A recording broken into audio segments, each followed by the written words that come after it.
Mau cerita tentang NU. NU kata orang Madura, Nahdlatul Ulama. Jadi pakai ejaan lama, NU. Kalau kata teman saya, Cak Nanto, ini ketua pemuda Muhammadiyah, ini teman saya, di Madura itu 90% itu agamanya Islam, 10%-nya Muhammadiyah katanya. Ini kata Cak Nanto ini. Jadi saya sering sudah menyampaikan di beberapa media sosial, Bu, sebenarnya bahwa ada salah seorang akademisi dari Harvard University, namanya Phil Caruso. Phil Caruso ini adalah Tillman Scholar, nggak perlu saya ceritakan lah apa itu, nggak mungkin ngerti juga. Jadi Phil Caruso ini mengatakan bahwa satu-satunya tonggak yang hari ini, jadi gini ceritanya, ini banyak yang mempertanyakan, kok saya tidak menemukan tulisan itu? Karena memang ini diterbitkan dalam sebuah jurnal terbatas dari Harvard University di Amerika. Nah, saya membacanya itu di Amerika.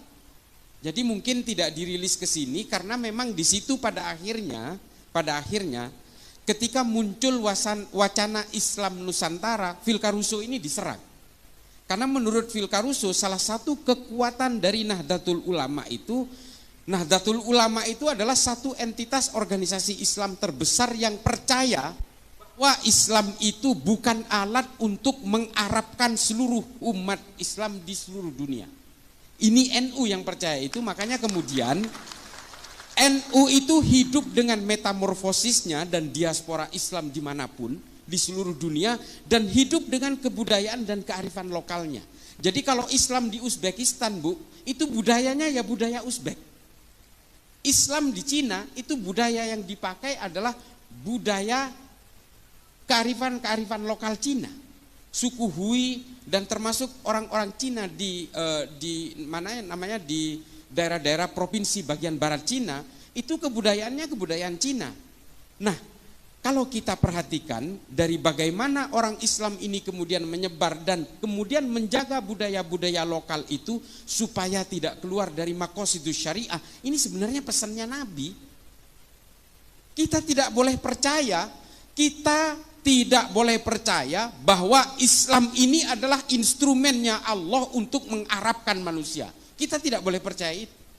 Islam ini bagi siapapun. Mau orang Islam di Brazil di pedalaman Amazon sana itu boleh memeluk Islam dengan berbagai situasi sosial circumstancesnya. Ini bahasa akademisnya. Dengan berbagai lingkungan sosialnya. Lalu kemudian Nabi menganjurkan kita supaya Islam ini menjadi agama yang bisa menjadi rahmat bagi seluruh umat manusia dan seluruh alam semesta sampai hari kiamat. Artinya apa? Kita tidak boleh terpaku kepada satu budaya saja. Tidak boleh. Yang kita maksud dengan Islam Nusantara itu adalah Islam dalam konteks budaya, bukan dalam konteks hukum-hukum fikih yang mengikat. Lalu kemudian ditanya, oke, kalau orang NU mau naik haji berarti jangan ke Mekah dan Madinah. Itu adalah hukum-hukum agama yang mengikat. Kita tetap ke sana, orang Syiah aja naik hajinya ke Mekah juga kok. Masa orang NU naik hajinya ke tempat lain? Enggak. Konsep yang dinamakan dengan Islam Nusantara ini yang nerangkan, yang orang Islam di Indonesia kok nggak ngerti-ngerti sih. Justru yang menerangkan ini orang Amerika, namanya Phil Caruso. Menurut Phil Caruso, salah satu kekuatan NU itu adalah bahwa dia bisa melebur ke dalam budaya apapun tanpa harus menjelek-jelekkan perbedaan di antara seluruh umat manusia di Indonesia. Ini kelebihannya NU. Ini menurut Phil Caruso, bukan kata saya. Dan kata Phil Caruso juga, NU tidak pernah punya riwayat memberontak dan melawan kepada negaranya sendiri. Coba, ini NU kata Phil Caruso. Makanya kemudian NU itu menjadi satu kekuatan tunggal di Indonesia yang kemudian ada sekoci-sekoci di sekitarnya, ada Muhammadiyah, ada Persis, ada Al-Irsyad. Al-Irsyad zaman dulu bukan yang sekarang. Al-Irsyad yang sekarang udah tercemar. Ini direkam kan? Biar jadi perhatian lah, nggak apa-apa. Al-Irsyad zaman dulu isinya itu adalah para habaib yang tawaddu. Hari ini Al-Irsyad sudah tercemar dengan paham-paham ideologi transnasional yang mengajarkan orang untuk menjahiliahkan orang, membid'ahkan orang dan sebagainya. NU tidak pernah gelisah dengan keimanan orang, Bu. Kita tidak dididik untuk kemudian membenci orang yang berbeda. Kita tidak pernah dididik untuk menjadi seperti itu. Saya lahir di keluarga pesantren, saya lahir dari kalangan Nahdien hingga hari ini, saya tidak pernah diajari untuk membenci, mencaci maki, mencelakai, membinasakan orang lain yang berbeda. Tidak pernah. Nah, itu yang kemudian menjadi kandungan utama dari NU. Nah, kemudian NU ini menjadi tonggak yang sangat penting di negara ini. Kenapa? Nah, ini tinjauan secara empiris dari yang dilakukan oleh Phil Caruso dalam penelitiannya, karena berangkat dari penelitian terhadap Densus. Bapak Ibu sekalian, Phil Caruso mengatakan Densus telah berhasil mengatasi gerakan-gerakan radikal, ekstrim dan teror di Indonesia, tapi tidak bisa ditiru oleh negara lain. Nah, ini ditulis sampai sekarang masih ditulis oleh salah satu website namanya Middle East Institute, MEI. Ada itu, kalau mau di googling bisa baca. Nah, ini tulisan Phil Caruso yang mengatakan Densus itu berhasil mengatasi gerakan teror di Indonesia, tapi tidak bisa ditiru oleh negara lain. Somalia itu mati-matian mau niru Densus nggak bisa. Karena apa? Kata Phil Caruso, karena negara lain tidak bisa meniru Densus karena negara lain tidak punya NU. Baca, kalau saya disangkain ngecap, baca tulisan, googling aja Phil Caruso, PHILCARUSO, baca di situ, muncul paling awal di situ. Nah, ini bisa dibaca, artinya apa? Karena tidak punya NU. Apa coba? Mengapa NU itu kok seolah-olah betul-betul dianggap paling penting di negara ini? Sok penting gitu, enggak juga. Banser itu, saya kenapa nangis tadi waktu apel Banser, Bu? Saya itu betapa bangganya. Wallahi tallahi billahi, saya betul-betul begitu bangganya saya melihat tadi apel Banser. Saya membayangkan kalau Mbah Hashim hidup hari ini. Coba bayangkan betapa bangganya dengan barisan serbaguna ini, dan betapa bangganya dengan kalangan muslimat dan juga berbagai banom-banom NU yang sudah mekar. Ketika NU berdiri tahun 1926 itu harus pura-pura membuat acara haulnya Mbah Holil di Surabaya. Ini berdirinya NU tahun 26 itu sampai harus berpura-pura. Hari ini kita bisa bergerak terbuka, bisa apel di lapangan alun-alun Magelang dan sebagainya. Ini betul-betul barokah para ulama.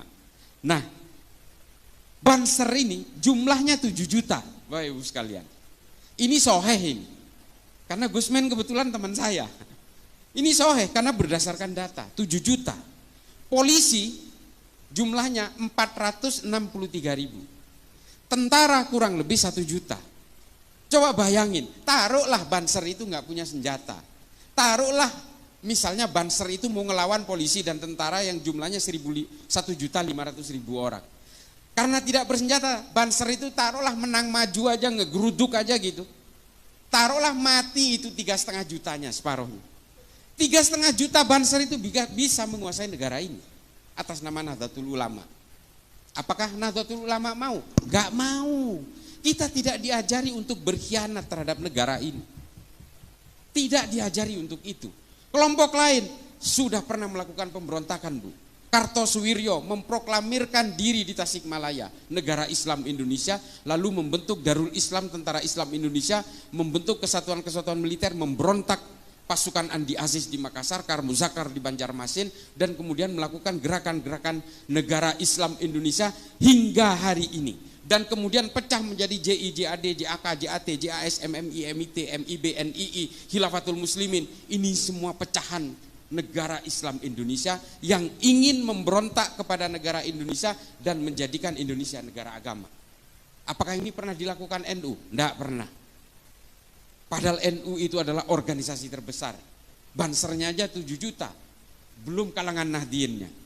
Coba bayangin, begitu gampangnya kita menguasai. Dan ketika para ulama merumuskan bagaimana negara ini harus bergerak ke depan, membuat satu filosofi Gronslah, filosofi dasar dari negara kita, NU bisa saja mengintimidasi semua ulama dan tokoh nasionalis pada waktu itu untuk menguasai negara ini. Tapi para ulama NU tidak mau melakukan itu.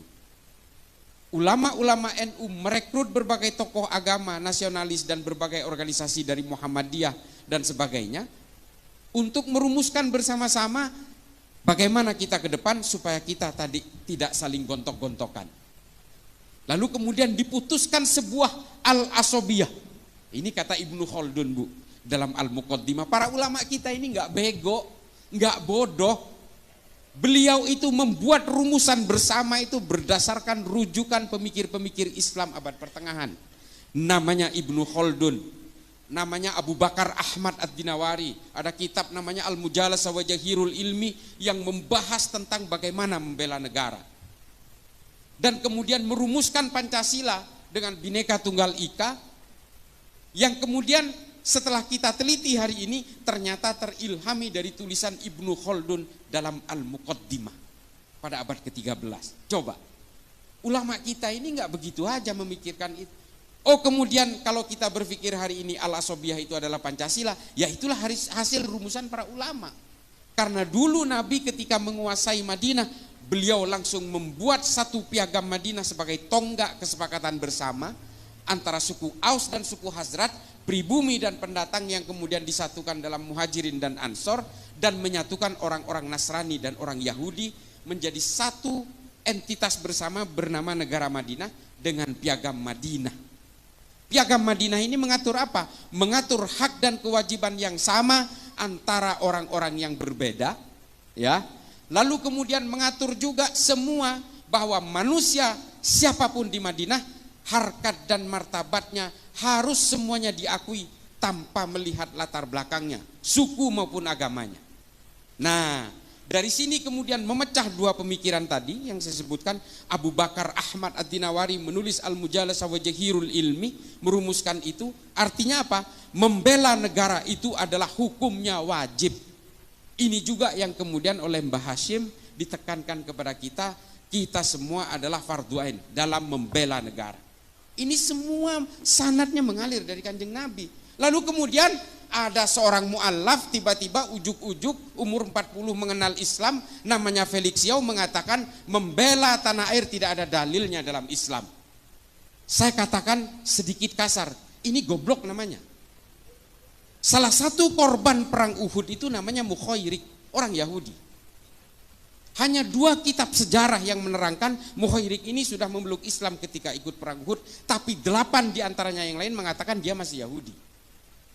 Mukhairik ini adalah seorang pemuka agama Yahudi, kalau di Yahudi itu namanya rabi. Dia adalah seorang rabi. Perang Uhud itu terjadi hari Sabtu. Karena hari Sabtu, Mukhairik ini dilarang oleh keluarganya. Kamu ini hari ini adalah hari Sabat. Orang Yahudi tidak boleh keluar rumah. Tapi Mukhairik mengatakan, saya harus membela Nabi karena selama ini Nabi telah melindungi kita. Kaum minoritas seperti kita dilindungi oleh Nabi, maka ketika Nabi berperang saya harus ikut. Mukhairik memaksa keluar untuk berperang bersama Nabi dalam perang Uhud. Lalu kemudian Mukhairik gugur. Tapi sebelum Mukhairik berangkat ke perang Uhud, Mukhairik meninggalkan catatan fatwa waris kepada keluarganya bahwa 3 kebun kurma dan 51% dari 51 bagian dari seluruh harta saya, kalau saya mati di perang Uhud, serahkan kepada Nabi. Nah, 2 kebun kurma dan 1 kebun anggur, kalau dalam Tarikh At-Tabari disebutkan.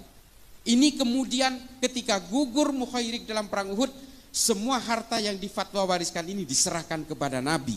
Lalu Nabi membuat lembaga wakaf pertama di dunia, Baitul Mal pertama di dunia, untuk menyantuni janda-janda perang dan anak-anak yatim karena korban perang.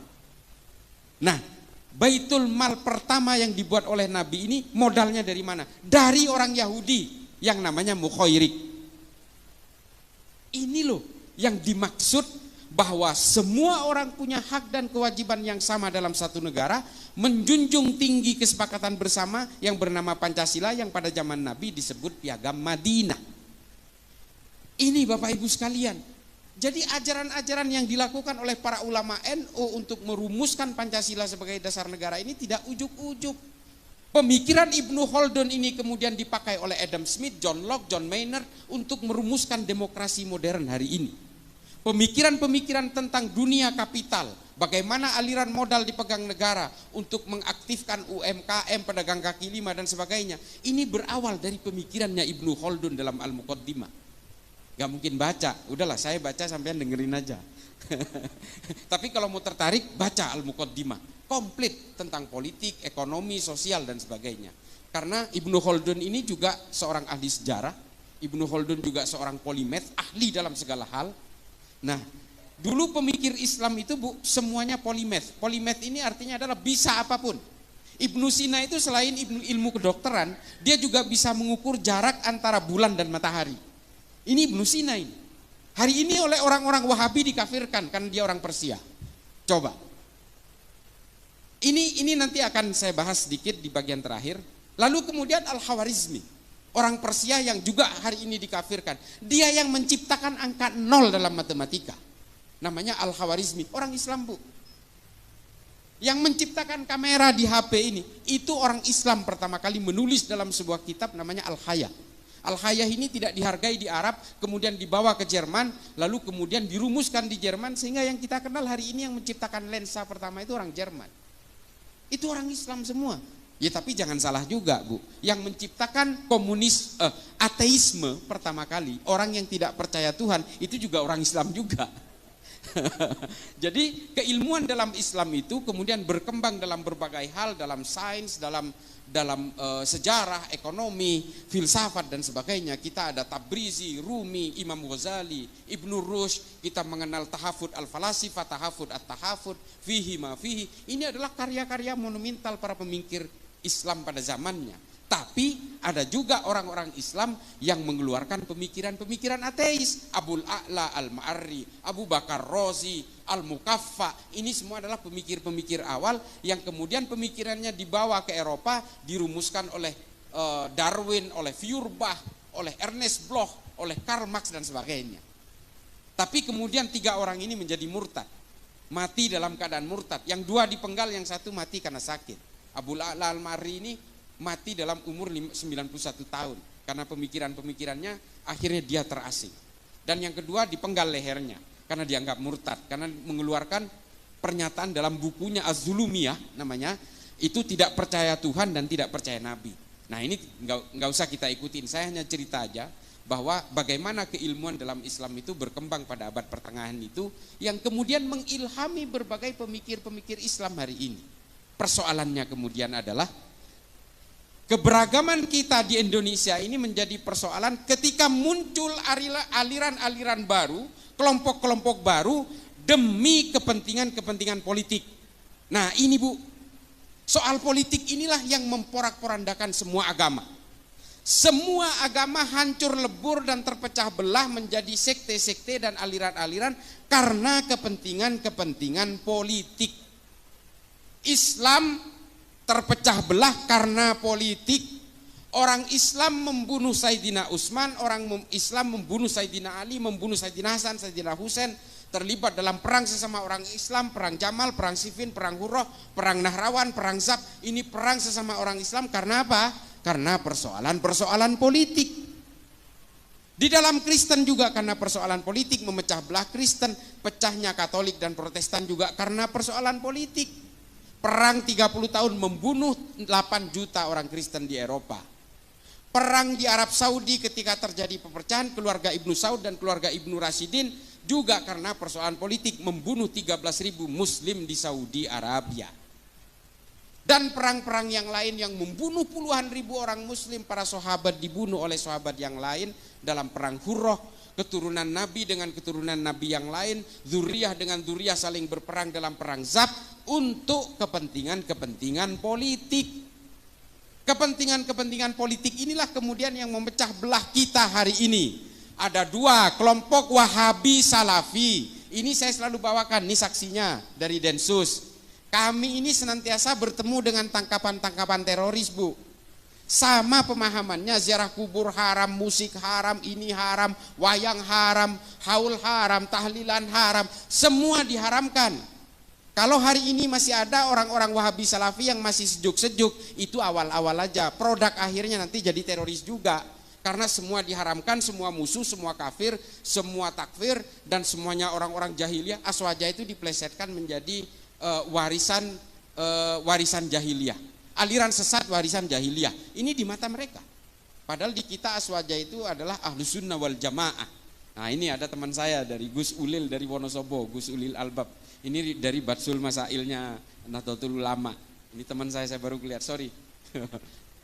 Ustadz, jadi ini semua kemudian yang memporak-porandakan kita. Belum kita bicara tentang Hizbut Tahrir, Bu, dengan agenda khilafah dan sebagainya. Belum kita berbicara tentang Ikhwanul Muslimin. Ikhwanul Muslimin ini yang justru paling bahaya. Saya katakan bahaya kenapa? Pak, saya ini sudah berkali-kali ke Mesir. Saya sudah berkali-kali ke Afrika. Saya sudah berkali-kali ke Asia Selatan. Saya sudah membuat riset, studi banding dan sebagainya. Yang paling berbahaya ini kenapa saya katakan Ikhwanul Muslimin? Karena ubudiyah dan amaliannya hampir mirip dengan kita. Mirip dengan orang-orang Nahdien. Mereka juga maulidan, mereka juga ziarah kubur, mereka juga datang ke haul, mereka datang ke tahlilan. Sama Pak, sama-sama Asy'ariyah, sama. Konsep tauhidnya sama, konsep akidahnya mirip. Apa yang kemudian membuat berbeda antara orang Ikhwanul Muslimin dan Nahdien? Cita-cita politiknya berbeda. Itulah mengapa, ini mohon maaf, silahkan berbeda pandangan, nanti silahkan konfirmasi ke saya. Mengapa saya selalu melawan fatwa-fatwa dari Ustadz Abdus Somad? Mengapa saya melawan itu? Karena satu, dia tetap mengglorifikasi khilafah. Yang dikutip adalah dari perkataan Imamul Hakim dalam Al-Mustadrak ala Sahihain. Saya udah baca juga kitabnya. Sama Pak. Kita udah pelajari juga. Dan ini dihantarkan kepada orang-orang awam seolah-olah kita wajib bercita-cita menegakkan khilafah. Ini yang dijadikan kutipan adalah kitabnya Al-Mustadrak ala Sahihain. Saya udah baca juga. Mengapa saya katakan ini salah? Rujukan ini, Imamul Hakim menulis Al-Mustadrak ala Sahihain ini ketika dia sudah pikun. Makanya Az-Zahabi mengatakan ini tidak boleh dijadikan rujukan. Karena apa? Imamul Hakim terpengaruh oleh kekuatan-kekuatan politik pada zamannya. Gak boleh dijadikan rujukan. Lalu kemudian yang kedua yang saya lawan dari fatwanya UAS adalah dia menghalalkan dan menganggap jihad istishhadiyah kepada orang yang melakukan bom bunuh diri di Palestina. Bom bunuh diri ini tidak ada jihad-jihadnya Pak. Bunuh diri ya bunuh diri aja. Yang kedua, perang Palestina dan Israel bukan perang agama. Ini perang politik. Kalau ini perang agama, orang Islam di Arab sudah ikut berperang bersama-sama Pak. Enggak ada satupun. Bahkan Arab Saudi, Mesir, dan Turki bersahabat dengan Israel. Mengapa bisa begini? Karena ini perang politik. Dan perang di Israel itu terjadi ribuan tahun sejak zaman Islam belum ada. Sejak zaman Islam belum membentuk menjadi satu agama di Mekah. Masih dalam berbentuk harokah-harokah Islam itu, perang di Yerusalem itu sudah terjadi. Perang antara Titus Vespasian, Charlemagne, pasukan Templar, pasukan-pasukan dari Kekaisaran Bizantium, itu sudah berperang di Yerusalem. Ini tulisannya lengkap soal ini. Ada seorang Yahudi dan juga seorang Islam yang menulis tentang kehidupan perang di Baitul Maqdis ini. Namanya Simon Sibek Montefiore. Silakan baca.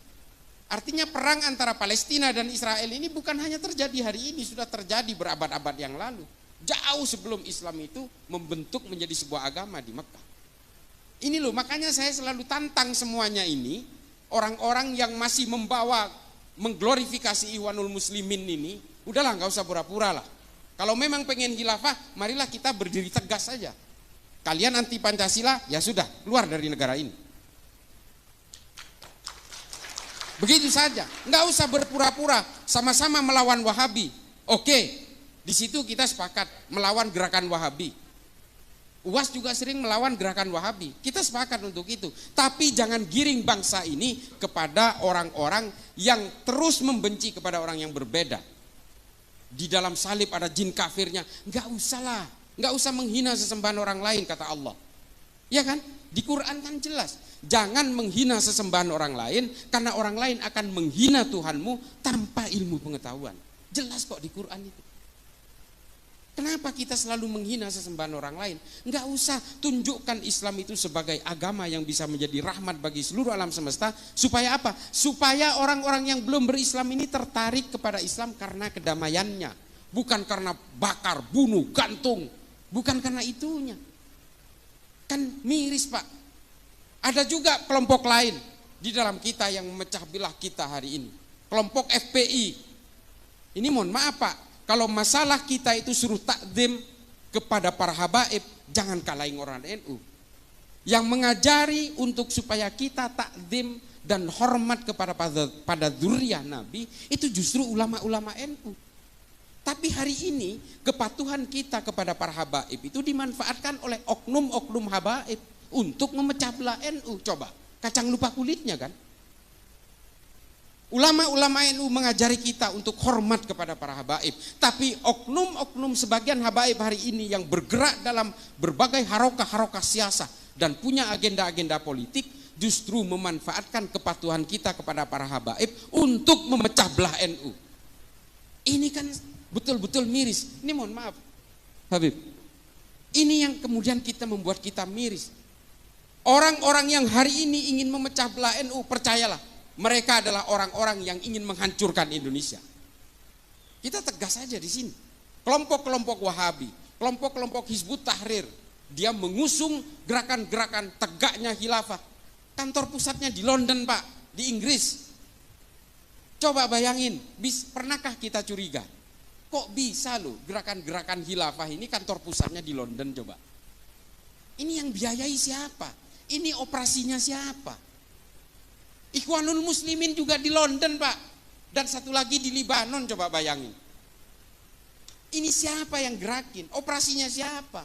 Lalu dia datang ke Indonesia membawa gerakan-gerakan Hizbut Tahrir, gerakan-gerakan khilafah, tegaknya daulah dan sebagainya, mengacak-acak kita, mengadu domba kita. Dan di Madura Pak, di kampung saya hari ini, yang namanya NU, belum tentu NU Pak. Bisa jadi NU aliran garis keras yang terpapar oleh FPI.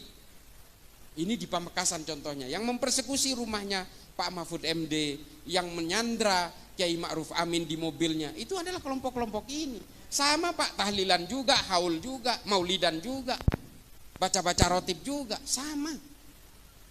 Nah, yang paling terakhir adalah, lalu bagaimana kita akan bersikap? Apakah kita tidak boleh berpolitik kalau ternyata politik itu hanya memecah belah umat? Boleh Pak. Bapak Ibu sekalian, boleh berpolitik. Kata Imam Ghazali dalam Ihya Ulumuddin mengatakan Islam dan politik itu seperti saudara kembar. Islam diperlukan untuk mengawal ruang-ruang politik ini supaya tidak keluar dari jalur maqasidus syariah. Ini jelas. Boleh berpolitik Pak, tapi gunakan ilmu pengetahuan. Nah ini, ilmu pengetahuan ini yang harus menjadi landasan kita hari ini, bahwa kita boleh berpolitik karena ilmu pengetahuan dan gunakan ilmu pengetahuan itu dalam berpolitik. Ini jelas. Makanya saya bukan karena sesama Madura Pak, saya senang sekali dengan Pak Mahfud MD. Pak Mahfud MD ini legislatif sudah, yudikatif sudah, sekarang ada di eksekutif. Padahal dia ini Pak hanya menggunakan ilmu pengetahuannya aja. Dan dia menggunakan ilmu pengetahuan itu dalam ruang-ruang politik. Kalau ingin dimusuhi Pak Mahfud MD, gampang Pak, gampang. Coba aja dia sogok Pak. Dimusuhi seumur hidup. Demi Allah, ini banyak cerita soal itu karena saya dekat dengan beliau. Wallahi, banyak orang yang mau nyogok beliau Pak, terutama ketika kasus-kasus terakhir-terakhir ini, supaya dia diam jangan bersuara. Dimusuhi semua itu yang berusaha nyogok itu. Mulai dari polisi, tentara, semua dimusuhi. Karena menurut dia ini orang nggak amanah. Kalau dia udah pejabat negara tapi dia mau nyogok saya, berarti ini nggak amanah. Dimusuhin Pak. Ini Pak Mahfud. Nah, banyak tokoh-tokoh dalam Islam yang berpolitik karena ilmu pengetahuan.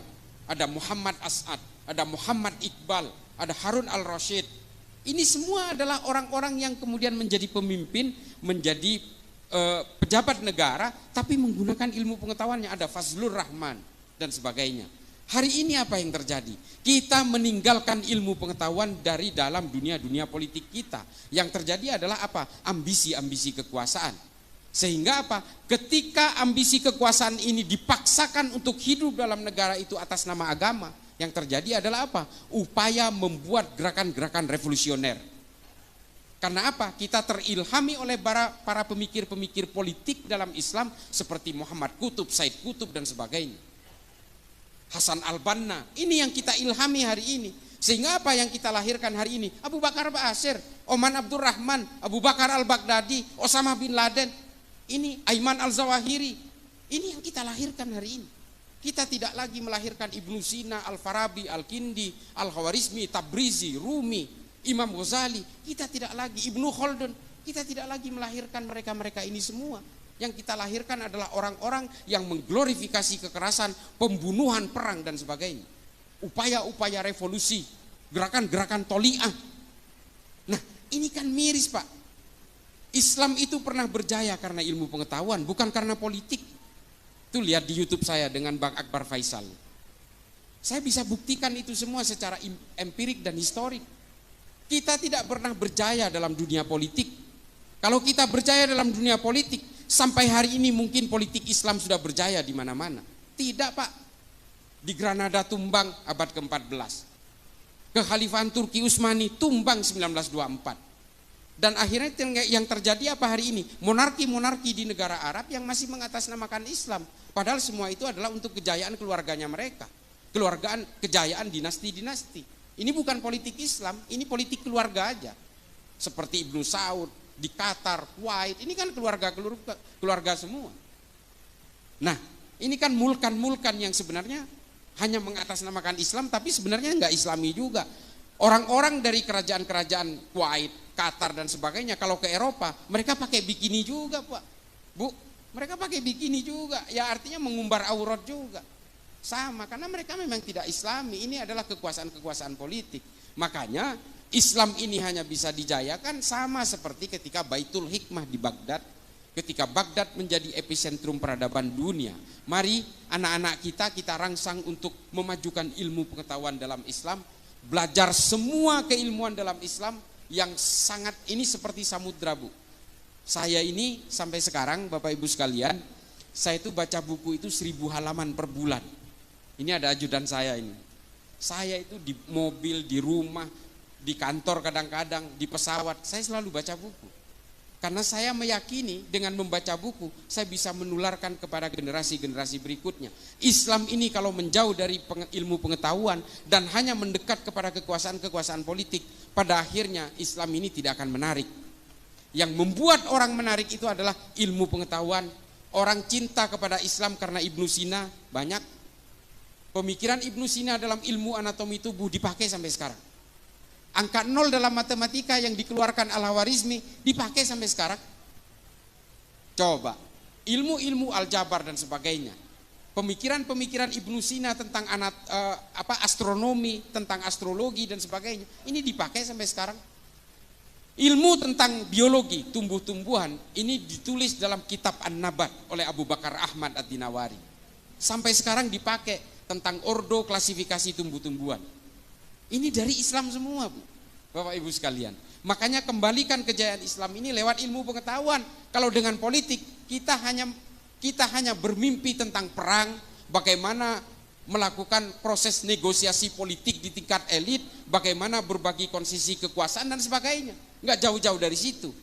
Dan ketika satu negara itu dikuasai oleh kelompok Islam, percayalah nanti akan berperang dengan sesama kelompok Islam.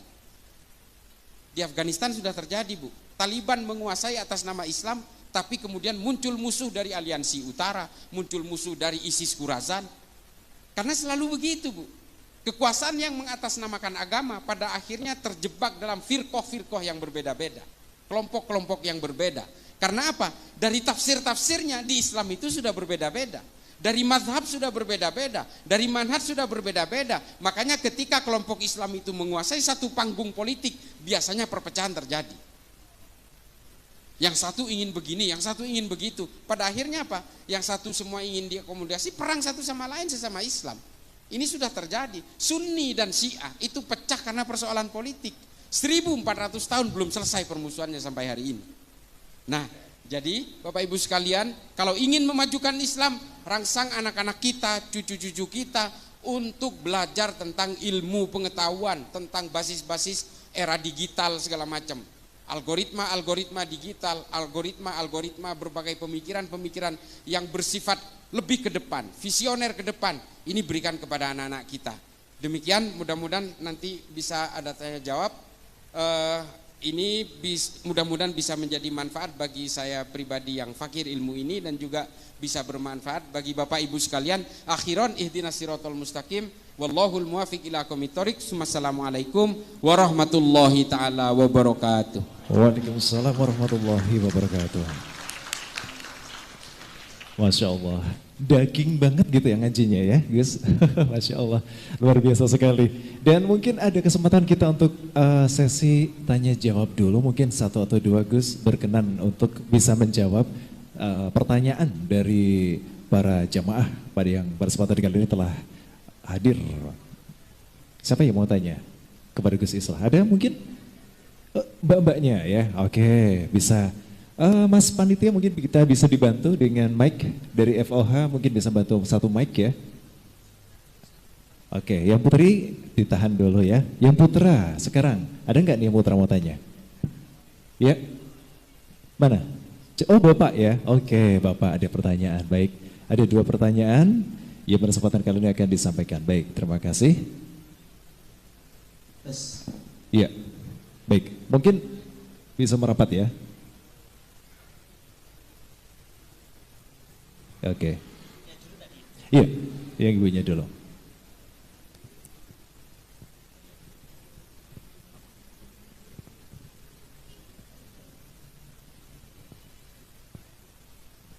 Sebelumnya nama, status dosen.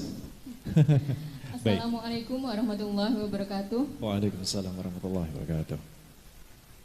Nepangaken kawula ati perwakilan dari PC ISNU Kabupaten Magelang. Alhamdulillah ketuanya juga dari Untidar, Pak Ibrahim, matur nuwun sanget. Untidar menika saged rawuh, Pak Profesor, niki kula perwakilan nggih. Di sini saya ingin bertanya kepada Kang Bogi, bagaimana untuk melanjutkan tawaran panjenengan mengenai pelatihan pengkaderan di kontra narasi. Mangke narah hubungnya bagaimana? Kayaknya kok ini oleh-oleh yang sangat luar biasa di menyambut 1 abad NU ini. Semoga kader-kader NU kita berkualitas. Saya takjub banget saged rawuh saged silaturahim di sini, kok ada oleh-oleh ini. Terus saya itu aja. Saya langsung di follow up ya? Gitu. Yeah. Kersane ada tindak lanjutnya, tidak hanya omong kosong ngoten nggih. Yeah. Terima kasih dari saya. Wassalamualaikum warahmatullahi wabarakatuh. Waalaikumsalam warahmatullahi wabarakatuh. Baik, berikutnya yang di belakang dari Mas Moy. Bapak, ya. Assalamualaikum warahmatullahi wabarakatuh. Waalaikumsalam. Alhamdulillah saya bisa datang ke sini, saya bersyukur sekali bisa ketemu sama Cak Islah. Saya kagum dengan beliau karena banyak sekali melihat video beliau. Alhamdulillah. Dan seperti yang dikatakan Pak Bugi tadi, kontra narasi itu sebetulnya juga bermasalah buat kami yang sering melakukan kontra narasi di grup-grup WA ataupun grup-grup lainnya. Yang itu juga menyebabkan kami itu jadi seakan dimusuhi sama mereka. Karena yang melakukan kontra narasi itu sangat sedikit dibanding orang-orang yang menyebarkan hoaks dalam grup. Salah satunya cara saya menjawab adalah menggunakan kalimat-kalimat dari Cak Islah. Kalau itu belum jelas, saya kirimkan videonya secara utuh. Dan itu pun belum bisa diterima. Akhirnya terjadi permusuhan yang keras sampai datang ngonek-ngonek. Itu terjadi. Ya, itu mungkin juga karena yang pingin melakukan kontra narasi itu berpikiran alah gitu aja kok repot nengke wae. Nah, sebetulnya kelemahan dari kita khususnya warga NU itu untuk melakukan kontra narasi itu mungkin berpikir ngene iki wis ayem. Atau mungkin juga bahan ilmu untuk menjawab itu juga kurang karena kemungkinan mereka itu banyak yang terlatih yang yang didoktrin sama ustadz-ustadz mereka di mana pengajian yang mereka ikuti itu banyak ilmu yang digunakan untuk mereka melakukan penyerangan-penyerangan terhadap pemerintah ataupun Islam yang tidak sepaham dengan pemikiran mereka. Ya, pertanyaannya Bapak mohon izin. Yang jadi pertanyaan saya, seakan-akan kenapa kok sekarang banyak pengajian yang menyebarkan doktrin-doktrin yang saya anggap itu memusuhi Islam yang tidak sepaham dengan mereka, memusuhi pemerintah, itu kok seakan-akan tetap berjalan dengan tenang. Khususnya adalah yang di lingkungan universitas. Saya banyak bertemu dengan anak-anak yang dulunya dia itu rajin mengikuti pengajian saat kuliah, setelah selesai kuliah itu jadi orang yang keras.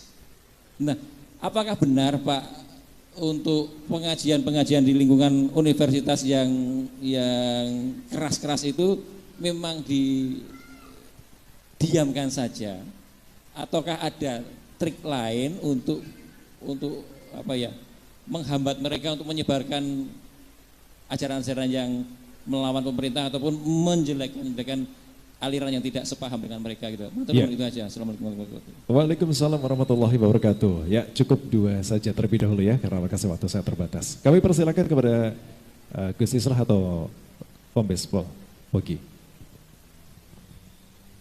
Terima kasih Ibu.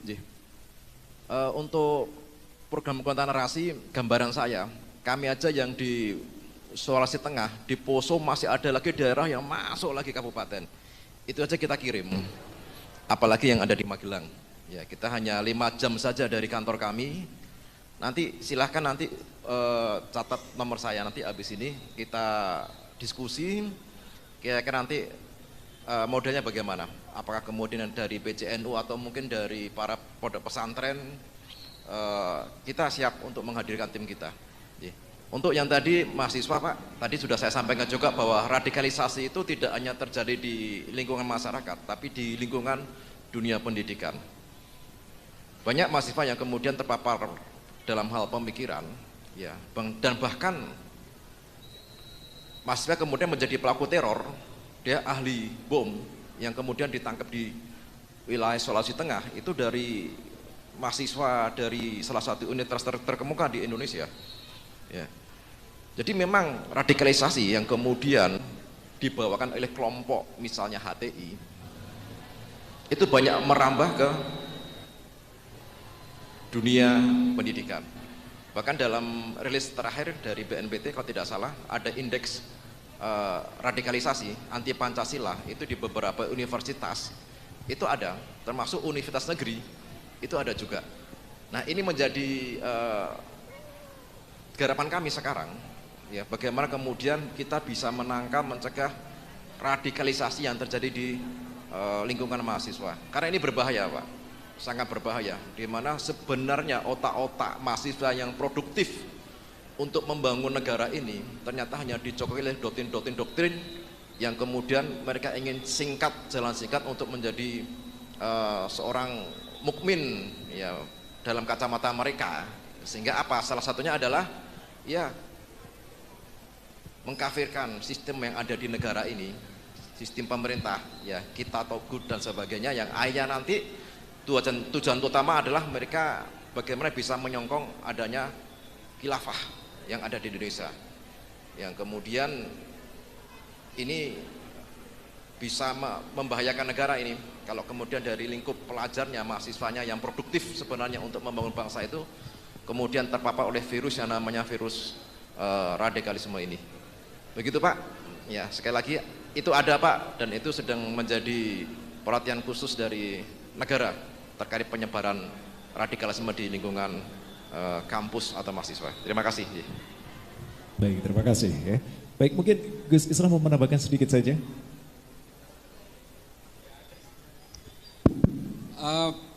Terima kasih Pak. Saya kalau pelatihan itu sebenarnya ini harus dilayani nih. Ini ada kontra narasi.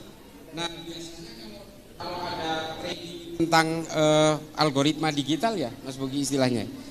Itu biasanya juga dikasih bantuan device biasanya ya, gadget satu, handphone apa gitu untuk mengglorifikasi berbagai ideologi kebangsaan. Nah, menyikapi berbagai konten yang ada di media sosial, Bapak Nyun Sewu, ini memang menjadi satu persoalan yang sangat nasional hari ini. Satu, karena memang Kominfo ternyata tidak bisa berbuat apapun. Entah mereka tutup mata atau ada satu sistem yang kemudian leaking di dalam, sehingga berbagai konten itu sebenarnya sangat mudah secara digital untuk di block out. Bisa sekali, sangat mudah. Apalagi hanya men-take down salah satu akun misalnya yang selalu menyebarkan hoax dan ajaran-ajaran nggak benar. Gampang sekali sebenarnya. Cuma memang ada beberapa platform yang harus bersurat kepada platform pusatnya di Amerika atau di Rusia. Tapi ada beberapa platform yang sangat mudah, cuma masalahnya memang ada beberapa kelompok tertentu di Kominfo ini yang kemudian menjadi benalu di dalamnya. Yang seolah-olah ada pembiaran di situ. Saya bisa bersaksi soal ini, karena ini salah satu kerjaan saya adalah mondar-mandir dari Kominfo. Hampir setiap minggu kita mondar-mandir ke Kominfo hanya untuk melaporkan konten itu. Dan kemudian mandek di salah satu lantai itu aja. Selalu begitu. Ini mohon maaf, saya harus terbuka soal ini. Karena ini adalah keluhan kami juga. Saya ini kebetulan bukan polisi Pak, tapi saya tenaga ahli pencegahan radikalisme, ekstremisme dan terorisme di Mabes Polri, dalam hal ini di Densus 88. Jadi saya tahu persis bagaimana kendala-kendala dalam konten-konten digital ini untuk diberangus. Termasuk kalau saya sih nggak gelisah sebenarnya. Yang banyak protes itu adalah kiai-kiai di kampung-kampung yang protes karena saya dituduh Syiah, saya dituduh liberal dan sebagainya. Hanya karena ini mumpung ada ibu-ibu muslimat, saya itu dituduh liberal Bu, karena saya pernah berkata begini. Saya secara pribadi saya bilang saya anti poligami. Karena kalau saya berpoligami, anak saya dan istri saya pasti berantakan. Maka bagi saya yang namanya poligami yang pernah dilakukan Kanjeng Nabi itu buat saya mudorot, saya bilang. Buat saya pribadi maksudnya. Kalau ada orang lain mengatakan itu menjadi maslahat ya silakan aja. Tapi buat saya mudorot. Dan bagi saya secara pribadi, satu-satunya mungkin yang pekerjaan Nabi yang tidak pernah akan saya tiru adalah menikah berpoligami itu. Nah, gara-gara ngomong begini, padahal saya ngomongnya itu pribadi. Maksud saya pribadi tidak akan mungkin berpoligami dan saya anti poligami. Saya kesian anak saya kesian istri saya cinta kepada istri saya. Oke, dalam soal harta saya bisa berbagi adil dengan istri saya. Tapi kalau soal perasaan kan nggak bisa dibuat adil seadil-adilnya. Nah makanya kemudian saya diserang liberal karena mengatakan itu. Ya ini kan saya pribadi. Ya gitu ya. Nah ini saya supaya, nah tudingan-tudingan Syiah, tudingan-tudingan saya anti poligami disimpulkan kemudian menjadi liberal, ini anteknya Yahudi, ini anteknya orang Kristen untuk merusak Islam. Nah ini ada di media sosial. Saya sendiri sudah mengajukan bahwa ini fitnah. Saya melaporkan ke polisi, percuma juga. Orang kalau membenci Bu, tidak bisa dihentikan dengan pemenjaraan. Benci ya benci aja gitu. Yang bisa membuat mereka itu tidak benci adalah kesadaran di dalam sanubari dan di dalam nuraninya mereka. Makanya saya tidak mau laporin mereka ke polisi, tapi atas usulan dari para kiai di daerah-daerah, terutama dari kiai-kiai NU, Gus ini bahaya buat sampean, nanti sampean karena ini disampaikan berkali-kali bahwa sampean ini Syiah, sampean liberal, nanti pada akhirnya banyak orang yang percaya. Nah ini saya mengajukan take down terhadap konten-konten ini saja. Ini tidak pernah dilaksanakan oleh Kominfo. Untungnya yang men-take down itu Allah. Yang paling getol menyerang saya Syiah dan liberal itu ada kiai, katanya kiai, menurut saya bukan. Itu di Jember, nama akunnya Benteng Akidah. Ternyata dia meniduri 14 santrinya dan satu ustadahnya, namanya Fahim, sekarang udah di penjara. Ternyata Allah yang men-take down dia, bukan, nggak perlu Kominfo. Karena yang menyuarakan bahwa saya ini dibiayai oligarki, saya ini Syiah, saya ini liberal, ini orang ini pertama kali. Hanya untuk menghujat saya dia membuat 6 konten di YouTube-nya, coba bayangin. Hanya untuk menghujat saya. Ya alhamdulillah Allah mungkin yang tidak terima, akhirnya ditunjukkan oleh Allah kepada kita semua kejahatan dia, dan ternyata memang dia punya masalah dengan persoalan-persoalan nafsu seksualnya ini. Akhirnya ya diringkus sama polisi ya. Ya kita sih tidak mau ingin membuka aib saudara-saudara kita, tapi pada akhirnya kita itu jangan pernah tertipu oleh jubah-jubah agama. Jangan pernah tertipu oleh mereka yang membajak kesalehan-kesalehan. Karena kita semua ini sejatinya adalah pendosa. Kita semua ini adalah pendosa. Yang tidak punya dosa itu hanyalah nabi. Jangan kemudian kita merasa paling suci dan kemudian kita merasa berhak untuk menghakimi orang lain bahwa orang lain pasti masuk neraka, kita pasti masuk surga. Janganlah. Jangan pernah menyerobot hak-hak Allah dalam menentukan penghakiman dan juga menentukan siapa kafir, siapa bukan kafir. Jangan serobot. Udahlah, kita ini hidup biasa aja, kita beribadah kepada Allah, kita menjunjung tinggi kemanusiaan dan kedamaian. Mari majukan Islam dengan ilmu pengetahuan. Sederhana, itu aja.